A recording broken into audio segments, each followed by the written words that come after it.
Senator J.D. Vance cornered the FAA chief in a heated showdown that left the entire hearing room in stunned silence. With razor-sharp questions, he exposed the shocking truth.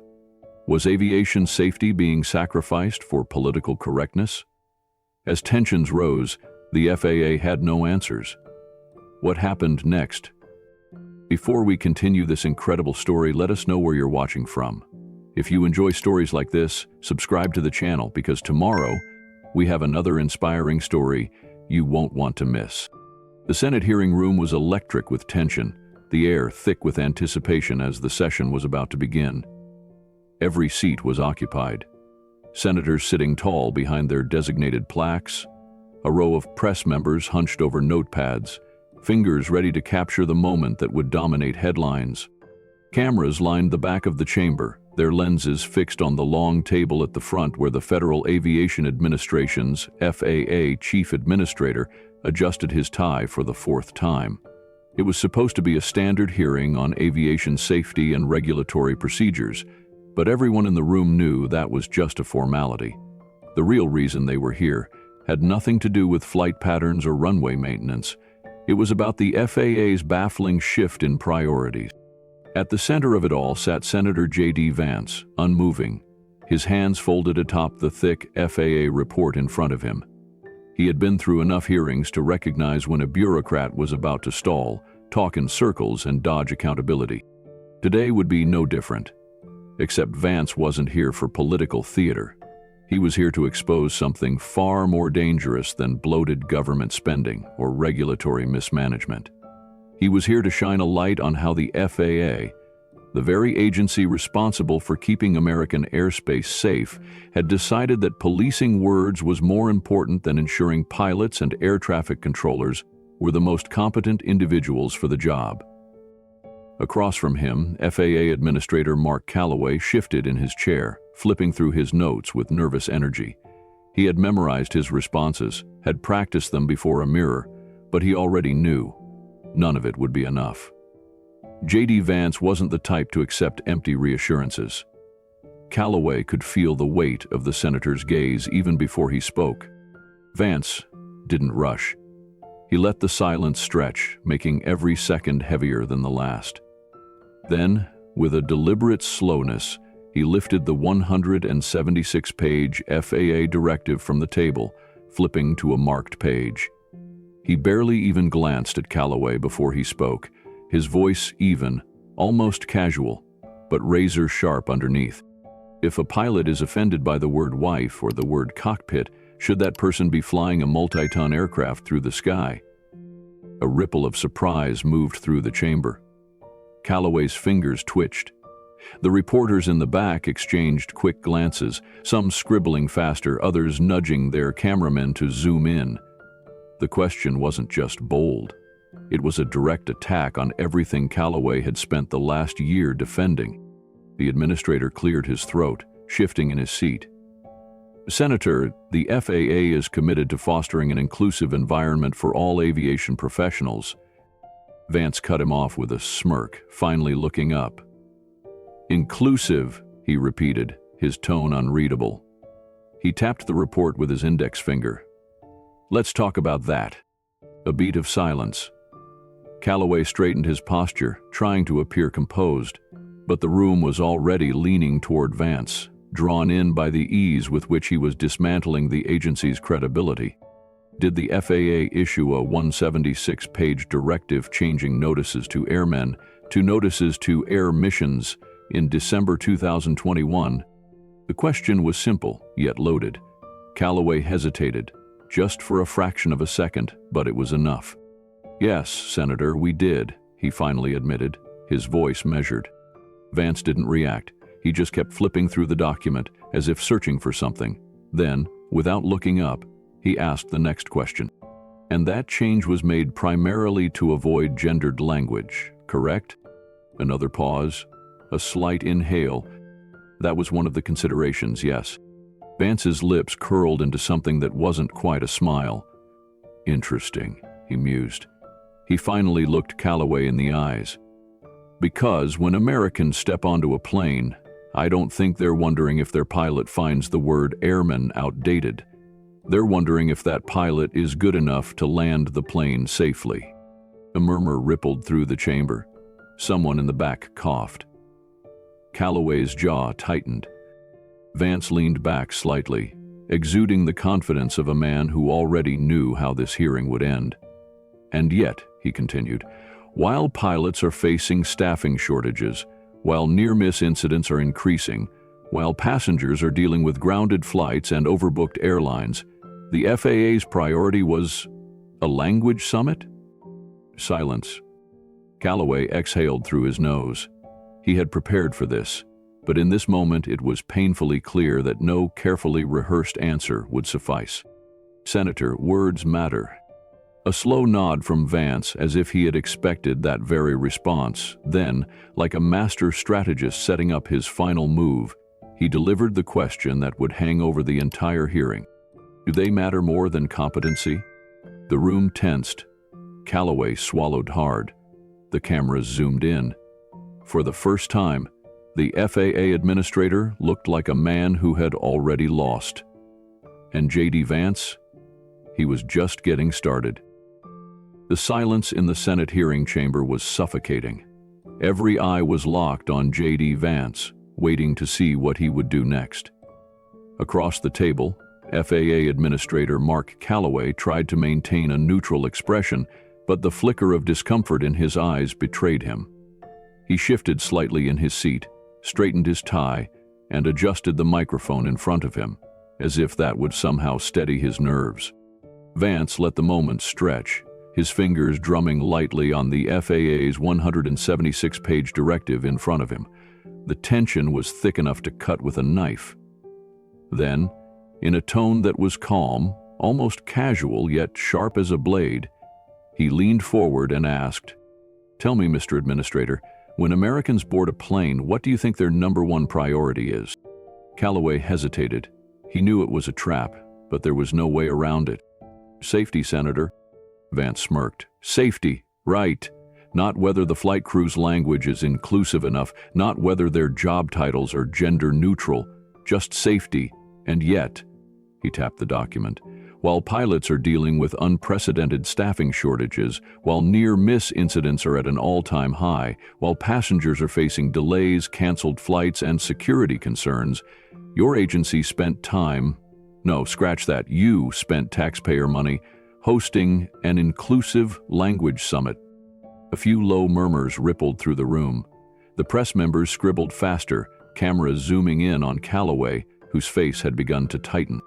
"Let's be clear about what we're talking about here," Vance continued, flipping to a marked page in the report.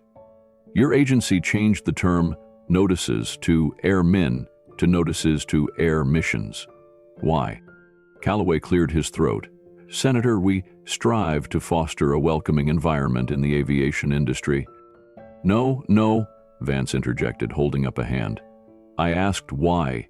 Was there a documented safety concern with the term airmen? Did any pilots or air traffic controllers claim it was confusing, unclear, or harmful to their ability to do their jobs?" Calloway shifted uncomfortably. "It was part of an effort to modernize terminology and remove gendered language." "Gendered language," Vance repeated, shaking his head. "So, instead of making sure pilots were properly trained, instead of addressing why commercial airline near misses have skyrocketed in the past 2 years, instead of fixing the fact that we have an 11% shortage of air traffic controllers nationwide, your agency's big priority was making sure no one was offended by the word airman." The silence in the room was deafening. Calloway exhaled sharply. "Senator, words matter." Vance tilted his head slightly, as if considering the statement. Then his voice dropped, controlled but unrelenting. "Do they matter more than competency?" Calloway hesitated, just a fraction of a second, but in that moment he lost the room. The weight of the question settled over the chamber. Even the most seasoned bureaucrats in attendance could feel the shift. Vance leaned back slightly. "Because if words matter more than making sure the person flying a 400,000-pound aircraft is actually qualified to do so, then we have a much bigger problem than outdated terminology, don't we? The administrator swallowed, his Adam's apple bobbing slightly. Vance pressed on. Your agency is supposed to ensure that every commercial and military aircraft in this country is flown by the most competent, most highly trained professionals available. That's your job. And yet, he flipped another page, his voice laced with disbelief. Instead of focusing on training standards, you wasted time redefining words like wife and unmanned aircraft because someone in Washington decided that was more important than preventing mid-air collisions. Another murmur spread through the room, this one louder. The press corps members were working furiously now, some of them whispering to each other as they jotted down notes. Calloway straightened, clearly trying to regain his footing. Senator, inclusivity in the workplace fosters a more cooperative and productive environment, and Vance scoffed, shaking his head. A cooperative and productive environment? He gestured toward the document. Tell me, Mr. Administrator, in the past 12 months, how many commercial airline near misses have been reported in the United States? Calloway stiffened slightly, his grip on the edge of the table tightened. I don't have that exact number in front of me, Senator. Vance didn't even blink. You don't have the number? Fine, I do. He turned to another page in his notes.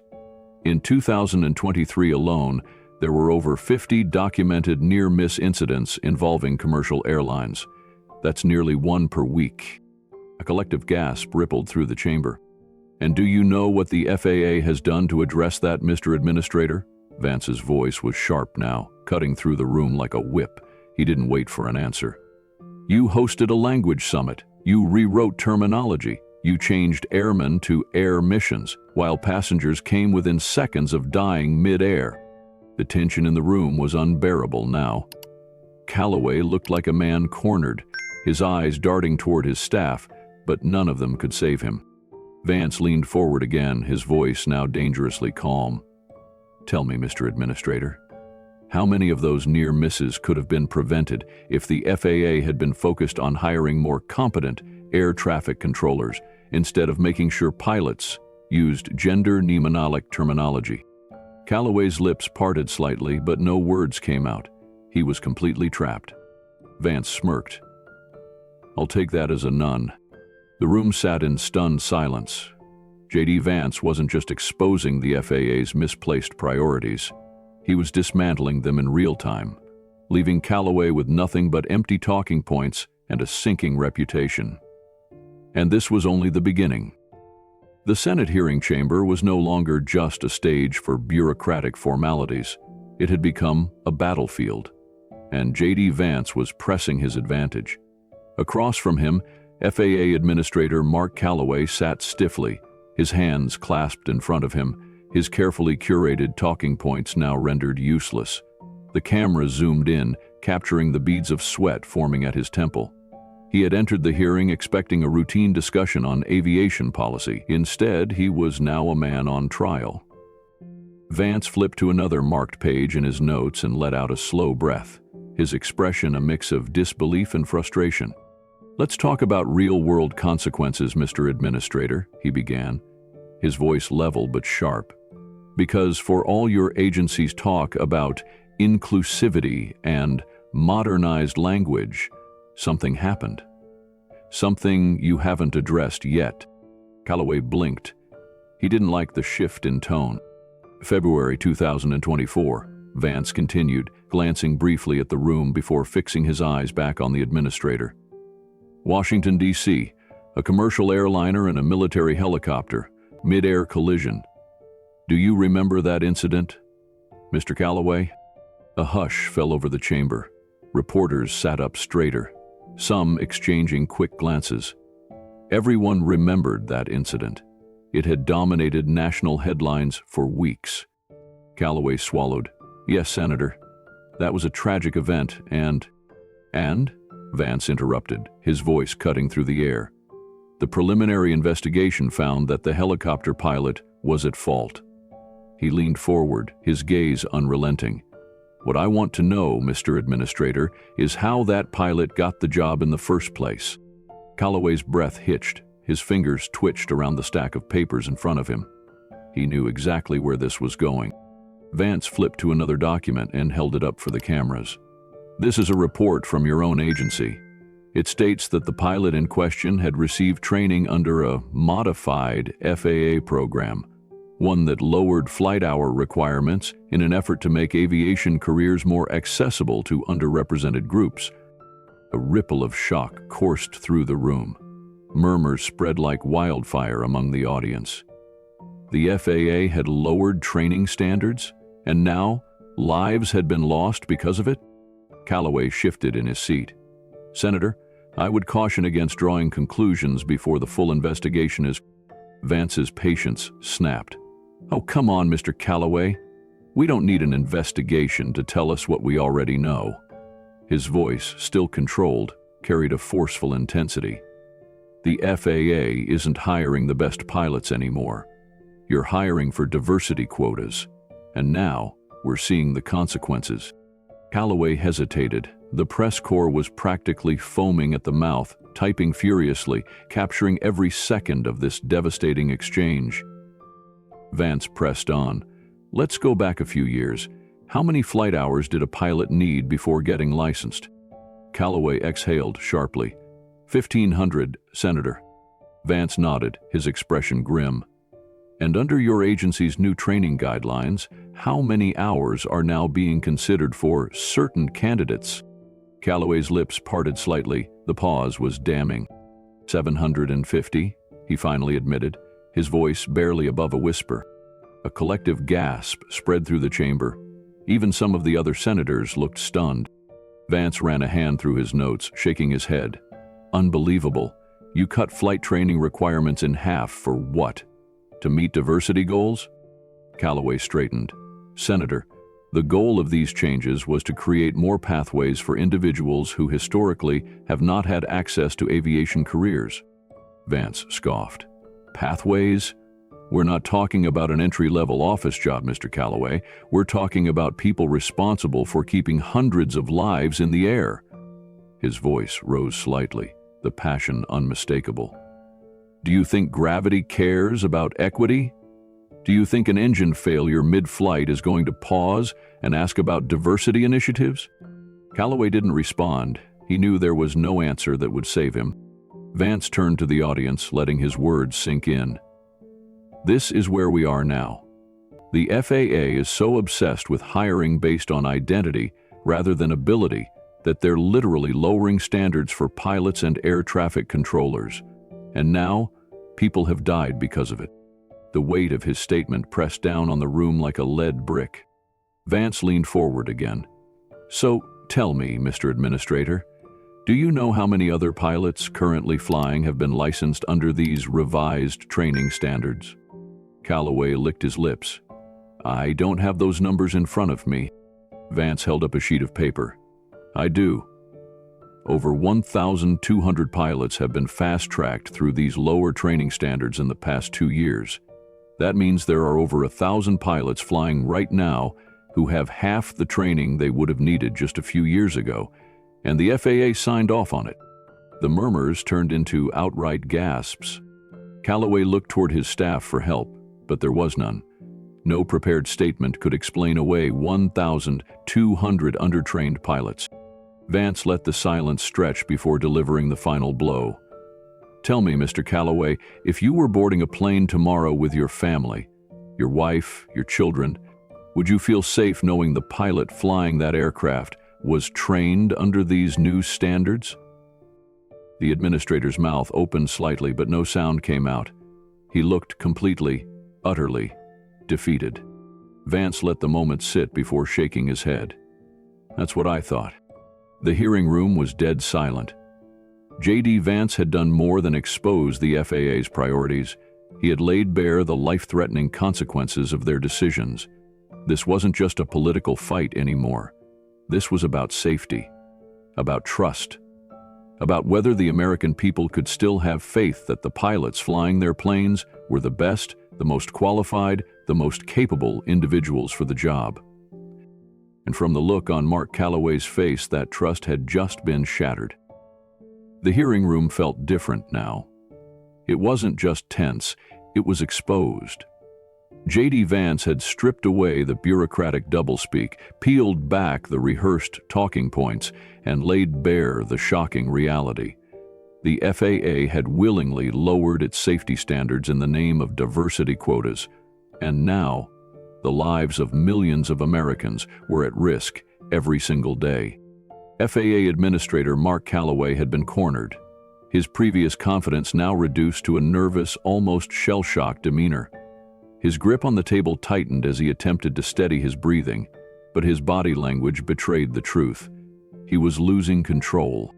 Vance glanced down at his notes, then back up at Calloway. "Let's talk about air traffic controllers, Mr. Administrator." His tone was cold, measured, the voice of a man who already knew the answer to every question he was about to ask. Calloway blinked, adjusting his tie. "Senator, we are committed to maintaining a strong, well-trained air traffic control workforce." Vance cut him off. "How many open positions for air traffic controllers do we have right now?" A pause. "Approximately 3,000, Calloway admitted, his voice barely above a whisper. A murmur spread through the chamber. Vance let that number hang in the air for a moment before pressing forward. "And how many air traffic controllers did we have a decade ago?" Calloway hesitated, then sighed. "Around 14,000, Senator." The air in the room grew heavier. Reporters scribbled faster. Vance exhaled sharply, shaking his head. "So, let me get this straight. We have fewer air traffic controllers today than we did 10 years ago, even though air traffic itself has increased. And not only are we short-staffed, but the ones we do have are now being trained under reduced standards? Is that correct, Mr. Administrator?" Calloway swallowed hard. "Senator? I wouldn't characterize it that way." "No? Then explain this," Vance interrupted, flipping to another FAA report and holding it up for the cameras. "According to your own agency's internal assessment, the #1 contributing factor to recent near-miss incidents is controller fatigue. That means the men and women responsible for preventing mid-air collisions are overworked, exhausted, and stretched beyond their limits." Calloway opened his mouth to respond, but Vance wasn't finished. "And instead of addressing this critical shortage, instead of focusing on hiring the best qualified candidates, your agency spent taxpayer money hosting an inclusive language summit to make sure air traffic controllers don't use words that might offend someone." A gasp rippled through the audience. Calloway's face flushed. He reached for his microphone. "Senator, words do matter in a professional environment, and creating an inclusive workspace ensures a stronger workforce." Vance's smirk was ice cold. "Stronger? Tell me, Mr. Calloway, how does changing airmen to air missions make planes safer? How does removing the word wife from official FAA documents prevent a mid-air collision? How many near misses have been avoided because of these language changes?" Silence. Vance leaned forward. "I'll tell you how many. 0. The administrator shifted uncomfortably. He knew he was trapped. "Let's get something straight, Mr. Calloway," Vance continued, his voice razor-sharp. "When Americans board a plane, they don't care about whether the flight crew has attended diversity seminars. They care about one thing: whether the people in the cockpit and in the control tower know what they're doing." The tension in the room had reached a breaking point. Even some of the other senators were nodding slightly, acknowledging the weight of Vance's words. The Ohio senator exhaled and set his notes down. "Now tell me, Mr. Calloway," he said, his voice deceptively calm, "how many air traffic controllers currently employed by the FAA were hired under the new diversity-focused recruitment standards?" Calloway hesitated again. His throat bobbed as he swallowed hard. I don't have that number in front of me, Senator." Vance held up another document. "That's funny, because I do." The room stiffened. Calloway's eyes darted toward the paper in Vance's hand. According to the FAA's 2023 hiring report, nearly 40% of all new air traffic controllers were recruited under the new inclusive hiring model, which deprioritizes traditional screening tests in favor of increasing demographic representation. A stunned silence followed. Vance narrowed his eyes. And tell me, Mr. Calloway, how many of those new hires failed their initial competency tests? The administrator said nothing. Vance tapped his fingers against the report, flipping the page. Nearly 20%.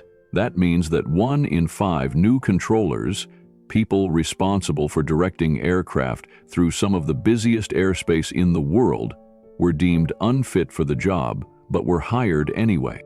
Calloway's face was ghost white. The murmurs in the hearing room had turned into full-on whispers, a low hum of disbelief and outrage. Vance let out a slow breath, then delivered the final blow. So let's summarize, Mr. Calloway. The FAA is understaffed, your controllers are exhausted and making life-or-death mistakes, and instead of fixing this, your agency has been hiring people based on diversity quotas instead of skill. The administrator opened his mouth, then closed it. Vance leaned back, shaking his head. Tell me, Mr. Calloway, if you were flying home tonight, would you feel safer knowing the controller guiding your plane was hired because they were the most qualified, or because they checked a demographic box? Calloway didn't answer. He couldn't. Vance smirked, the fire in his eyes burning brighter than ever. He had done more than expose incompetence. He had proven, beyond a shadow of a doubt, that the FAA's priorities had been completely warped. This wasn't about making aviation safer. It was about pushing an agenda. And now, with the entire country watching, they had nowhere left to hide. The hearing room was no longer a place of polite debate. It was now a battlefield. J.D. Vance had pinned the FAA against the wall, exposing the agency's reckless decision-making, its prioritization of politics over competence, and the danger it posed to millions of Americans who trusted the safety of the skies. FAA Administrator Mark Calloway sat rigid in his chair, his fingers tightly clasped together, as if holding on to some invisible lifeline, but there was no escape now. Vance let the weight of the silence sit for a moment, scanning the room. He knew that what came next would leave no room for spin, no space for bureaucratic doublespeak. Then, with a slow, deliberate movement, he flipped to the next page in his folder. Mr. Calloway, Vance began, you've just admitted that the FAA is hiring underqualified air traffic controllers, lowering pilot training standards, and allowing unchecked exhaustion to infect the ranks of those responsible for guiding aircraft through American airspace. Calloway swallowed hard. Vance held up another document. This time it wasn't just a report or a policy memo. It was a crash investigation summary. Let's talk about what happens when the FAA's policies collide with reality, Vance said, his voice cold and precise. He turned to the cameras in the room, ensuring that every journalist present would capture what he was about to say. February 24, 2024. Washington, D.C. A commercial airliner and a military helicopter collide mid-air. The result? Lives lost. A tragedy that could have been prevented. The air in the room turned to ice. Everyone, senators, reporters, staffers, even Calloway himself, felt the shift. Mr. Calloway, do you know what the preliminary reports suggest caused that crash? Calloway's jaw tightened. He knew. But he also knew he couldn't say it. Vance didn't wait for an answer. Instead, he delivered the cold, hard truth. The pilot of the helicopter, the one responsible for that mid-air collision, was hired under your new inclusive hiring model, the same model that de-emphasized experience in favor of broadening recruitment efforts. A ripple of shock spread through the chamber. Reporters started scribbling furiously. Calloway visibly tensed. Mr. Calloway, did this pilot meet the same training requirements that would have been required 10 years ago? A long, terrible pause. Then Calloway, voice barely above a whisper, admitted, "No, Senator." The room erupted. Reporters gasped. Some senators exchanged wide-eyed looks. The sound of furious typing filled the air as journalists rushed to document the moment. This wasn't just incompetence. This was negligence at the highest level. J.D. Vance, however, didn't react.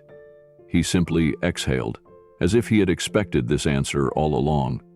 He leaned forward, his hands clasped together on the desk, his voice now dangerously calm. "So let me get this straight," Vance said. "You pushed diversity-based hiring, you relaxed training standards, you lowered competency requirements for pilots, and then, when one of these underqualified hires got into the cockpit, lives were lost." Calloway's face drained of color. He didn't speak. He couldn't. Vance's next words were like a hammer striking the final nail into a coffin. How many more people need to die before the FAA realizes that competence matters more than quotas? Silence. A horrible, suffocating silence. Calloway opened his mouth, then closed it, because he had no answer. Vance didn't blink. He let the silence stretch, making sure everyone in the room felt the gravity of what had just happened. He had been building to this moment, step by step, peeling away the bureaucratic spin and exposing the raw truth. The FAA had become so obsessed with politics that it was willing to risk American lives. And now, the entire country knew it. Calloway, now visibly sweating, reached for his water glass with a shaking hand. He took a sip, avoiding eye contact, desperately looking for an escape. But there was none. Vance leaned back slightly in his chair. "Mr. Calloway, let's talk about another concern, because it's not just pilots and air traffic controllers who are being subjected to this dangerous ideology." He lifted another document. According to this 2023 FAA directive, maintenance crews, the men and women responsible for inspecting aircraft engines, repairing mechanical failures, and ensuring that every single plane in our skies is flight-ready, are now also being recruited under these diversity-forward hiring initiatives. A low murmur swept the room again. "Mr. Calloway, would you feel comfortable boarding a plane tonight if you knew the mechanic who last inspected it was hired because of a demographic checkbox rather than skill?" Calloway shifted in his seat. "Senator, we ensure all FAA-certified professionals meet regulatory standards." "That's not what I asked," Vance interrupted, his tone sharper now. He let the tension sit for a moment, then asked again, "Would you trust a plane maintained by someone who was hired for diversity optics rather than mechanical expertise?" Calloway's eyes darted toward his staff. Silence. Vance tilted his head slightly, his expression unreadable. Then, with absolute precision, he said, "Mr. Calloway, you wouldn't answer my question, and that tells me everything I need to know." The hearing room felt like a graveyard. Calloway's silence wasn't just an admission of failure, it was a confession. J.D. Vance had just done what no one else had dared to do. He proved that the FAA had willingly placed millions of American lives at risk for the sake of a political agenda. And now, there was no turning back. The air in the Senate hearing room had turned electric, a heavy, suffocating charge of tension so thick it was nearly visible. J.D. Vance had already shattered the FAA's defenses, peeling away its carefully crafted justifications and exposing a raw, undeniable truth. Politics had taken priority over aviation safety. And now, as he prepared to deliver his final devastating blow, every eye in the room was locked onto him, waiting to see just how deep this scandal would go. FAA Administrator Mark Calloway sat rigid, his hands resting on the desk in front of him, his knuckles white from the pressure. His face was a mask of thinly contained panic, a man who had run out of excuses, out of bureaucratic jargon, out of pre-prepared talking points. But J.D. Vance wasn't done. With the same measured calm that had brought him this far, Vance flipped to a new page in his folder. A single piece of paper, one that, by the time he was finished reading from it, would make sure the FAA could never recover. "Mr. Calloway," Vance began, his voice steady but razor-sharp, "let's talk about another failure of your administration. Because what we've already discussed isn't just about who's flying the planes or who is directing the air traffic themselves." A stir rippled through the chamber. Aviation mechanics, a new angle. Reporters sat up straighter. Staffers glanced at one another, sensing something big was coming. Vance held up the FAA's latest internal hiring memo. He made sure every camera in the room had a clear shot of it. This document, issued in October 2023, outlines a major shift in how the FAA is hiring aircraft maintenance crews, Vance continued. And it's not about ensuring we have the most skilled mechanics working on these planes. No. It's about making sure the right demographic groups are represented. Calloway stiffened. Mr. Calloway, do you know what the FAA is no longer requiring in some of its aircraft mechanic training programs? Calloway swallowed. He didn't answer.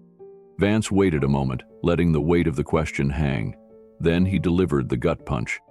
It's practical, hands-on testing. The room collectively froze. The very people responsible for maintaining aircraft, the people ensuring that an engine won't fail mid-air, that a hydraulic system won't malfunction at 3,500 feet, were now being certified without ever having been required to prove their skills in a real-world environment. The sound of furious typing filled the room. A senator 2 rows down from Vance rubbed his temples in disbelief. Mr. Calloway, let me ask you this, Vance pressed, his voice tightening. Would you feel comfortable flying on a plane maintained by someone who had never been required to physically demonstrate their ability to repair an aircraft? Calloway shifted uncomfortably. Senator, the FAA ensures that all certified mechanics undergo rigorous— I didn't ask about paperwork, Mr. Calloway, Vance cut in, his voice now dripping with controlled fury. I asked if you personally would feel safe flying on a plane that had been serviced by a mechanic who had never been required to perform a real-world repair test. Silence. Calloway's eyes darted to his staff, desperate for an out. Vance leaned forward, his voice dropped slightly, low and deadly. You won't answer, he said, because you know the answer would terrify the American public. The chamber was dead silent. And then Vance struck with his final blow.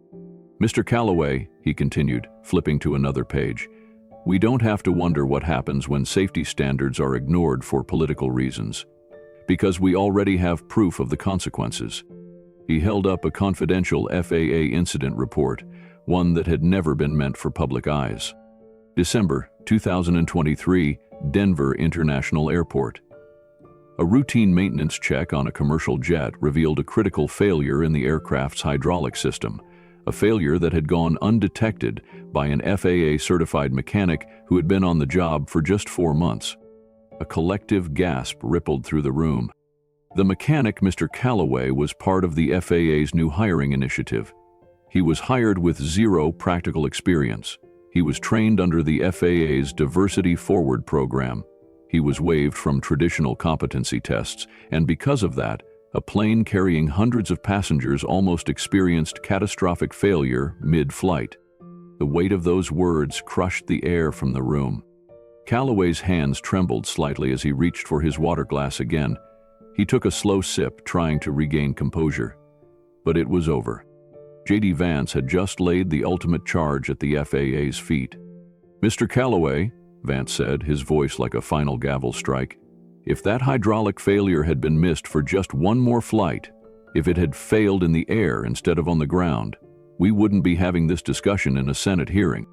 He let the words linger, heavy and undeniable.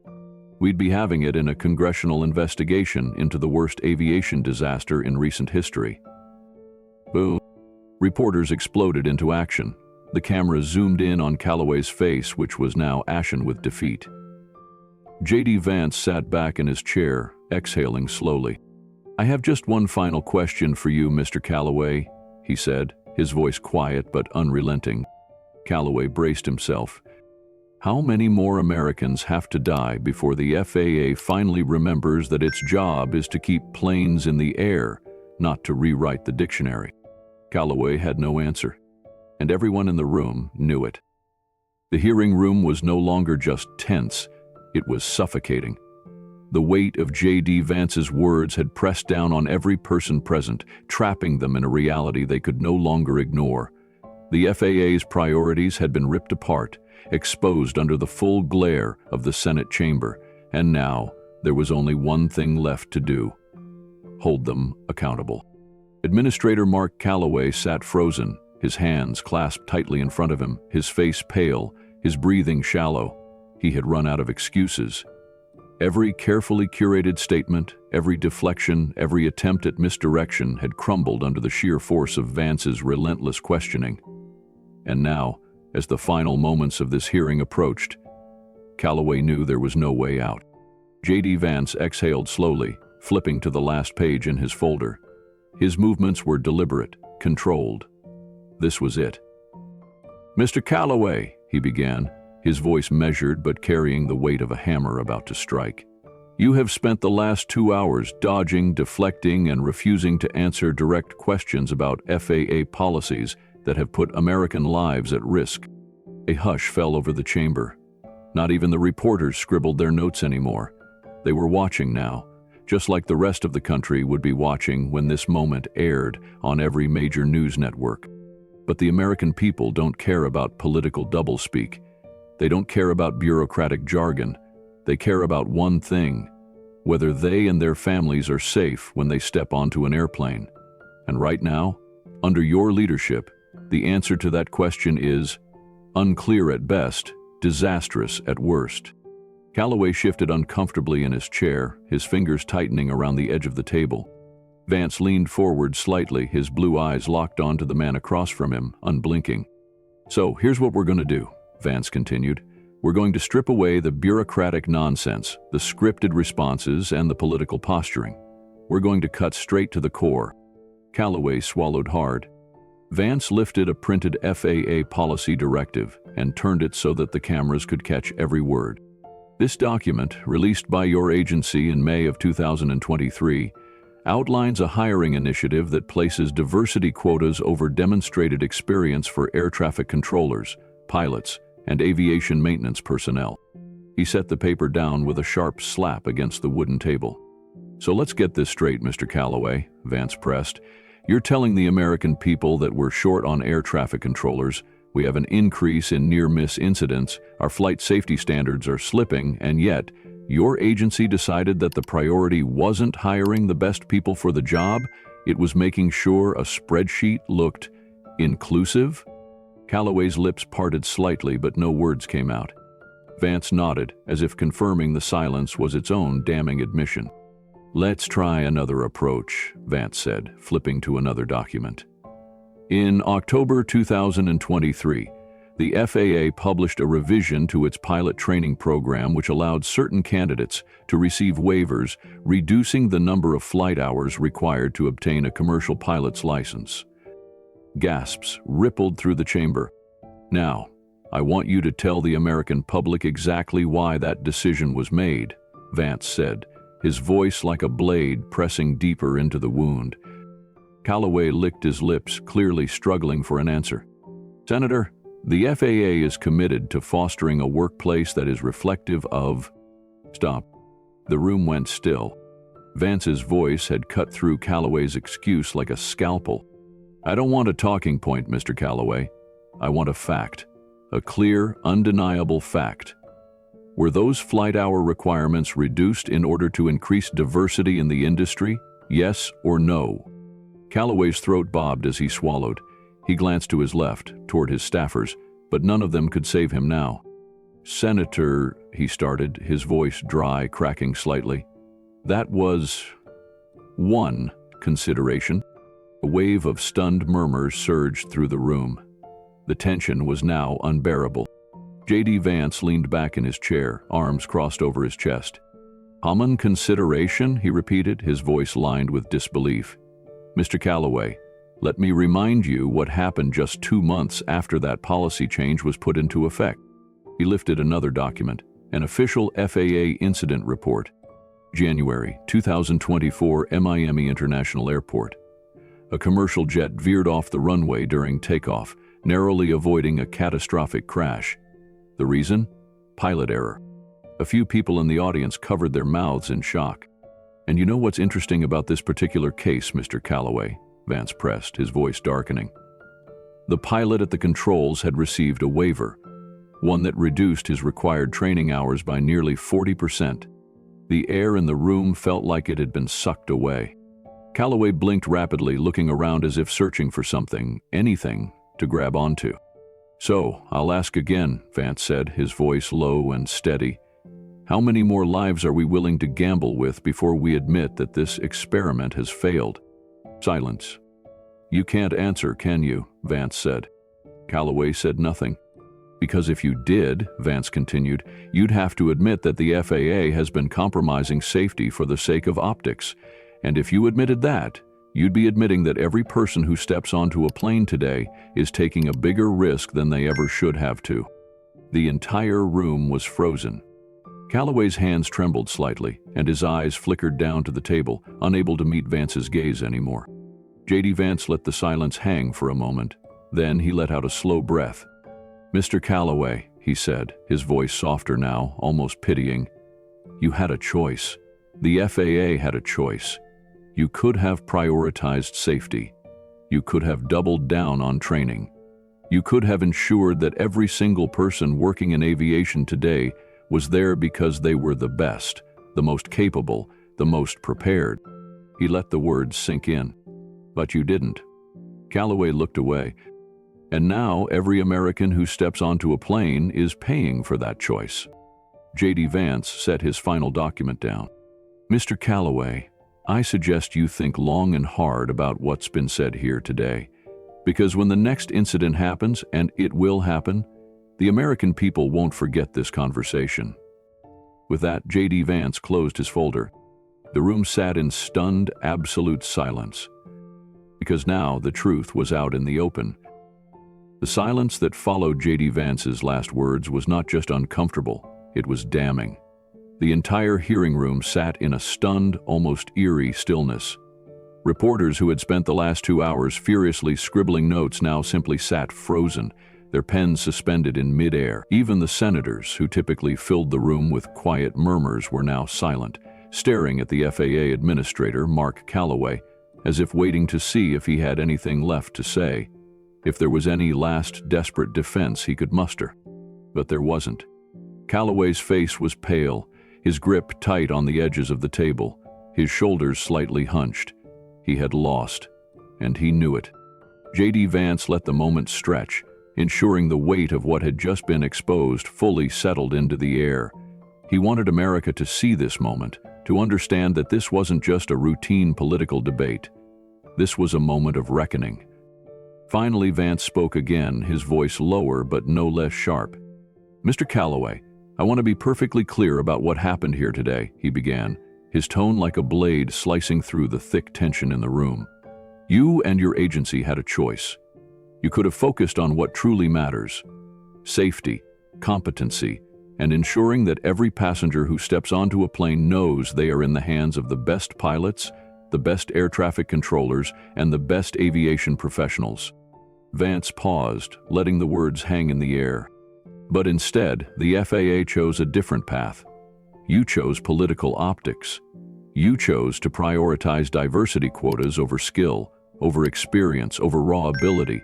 And today, in this room, you have failed to offer a single piece of evidence proving that this has made American aviation safer." A few reporters exchanged wide-eyed glances. This wasn't just a rebuke. This was a full-scandal indictment. "So, I'll ask you one last time," Vance pressed, leaning forward slightly. "Do you still stand by these hiring policies, knowing the risks they pose to the millions of Americans who fly every single day?" The room was suffocating. Calloway didn't blink, didn't breathe.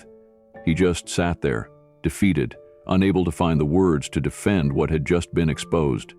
He opened his mouth slightly, as if about to speak, but then closed it again. He had nothing. J.D. Vance let the silence sit for another few seconds before leaning back, a small smirk barely touching the corner of his lips. "I'll take that as a no." The room erupted into murmurs. Reporters immediately dove for their phones, cameras zoomed in on Calloway's ashen face, and senators leaned toward each other in hushed conversation. This hearing was over. J.D. Vance gathered his papers with precise, deliberate movements, straightened his tie, and stood up slowly. But before walking away, he looked Calloway dead in the eyes and delivered his final, crushing blow. "You may not have an answer today, Mr. Calloway, but the American people do." And with that, J.D. Vance walked out, leaving behind a hearing room that would never be the same again. J.D. Vance's relentless questioning was more than just a heated exchange. It was a reckoning.